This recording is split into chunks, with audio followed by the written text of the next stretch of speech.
Origens do desenvolvimento sustentável. É bom a gente falar que desenvolvimento é uma coisa e sustentável é outra. Inclusive que tem origens históricas distintas. Desenvolvimento surge antes e sustentável surge depois. Historicamente, então, primeiro se falou em desenvolvimento e depois se acrescentou o adjetivo sustentável.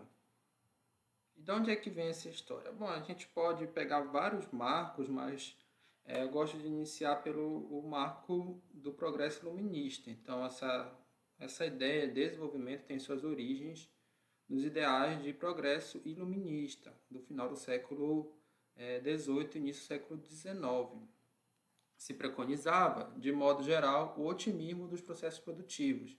Então, você tinha o predomínio da razão, do direito e da liberdade de crítica, da noção de igualdade entre as pessoas, da oposição ao poder absoluto e do conhecimento como fonte de progresso. Aqui alguns autores iluministas, John Locke, Voltaire, Jean-Jacques Rousseau, James de Roux, e a perfeição humana, lá do Leonardo da Vinci. Então você tinha essa ideia de progresso da ciência, e que isso inevitavelmente levaria ao processo de desenvolvimento da sociedade como um todo.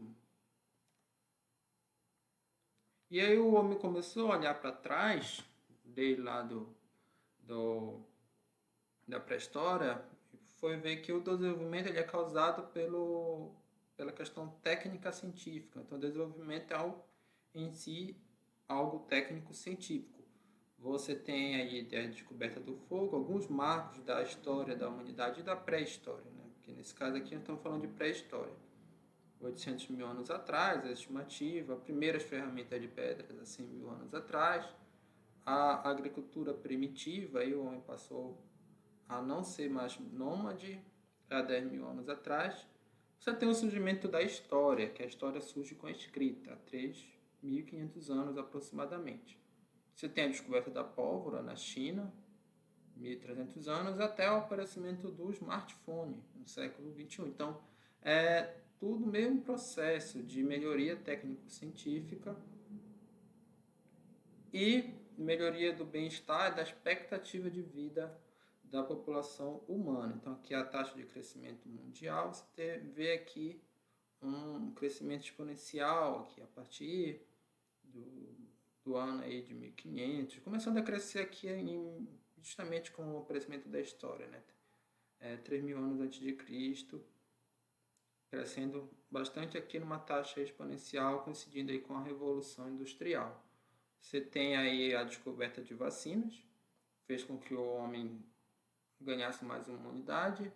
O homem também, com arma de fogo, passou a caçar animais que estavam no topo da cadeia alimentar. Se nós pensarmos lá na savana africana dos nossos ancestrais, o leão era o predador do homem, com a arma esse papel inverteu. Então aqui a expectativa de vida também foi aumentando aí ao longo dos anos. O desenvolvimento também nos proporcionou conforto. Quem não gosta, né, de estar deitado aí na sua cama macia, a gente consegue falar com nossos amigos, familiares, mesmo em outros países distantes. O processo da globalização encurtou fronteiras. A questão da locomoção também foi facilitada com os automóveis. E quem nunca soltou aí a geladeira de madrugada? Imagine o conforto que é. Você não precisa caçar, você não precisa nem mesmo colher hoje em dia. Isso já foi até terceirizado para a maioria das pessoas.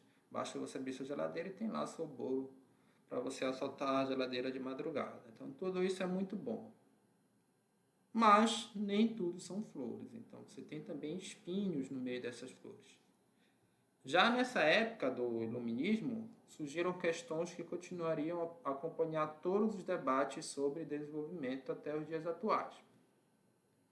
Poderiam todos os países e todas as sociedades beneficiarem do potencial gerado pelo capitalismo industrial? Ou, pelo contrário, este seria um jogo de soma zeros, em que a vitória de uns ocorreria necessariamente à custa da derrota de outros? Então, se tinha essas duas questões, essas duas alternativas, e já se questionava que poderia não ser caso essa segunda hipótese aqui fosse confirmada, não ser algo igualitário. Então, até antes disso, você tinha um otimismo com o processo de desenvolvimento. Aqui se começou a questionar. Escolas do desenvolvimento.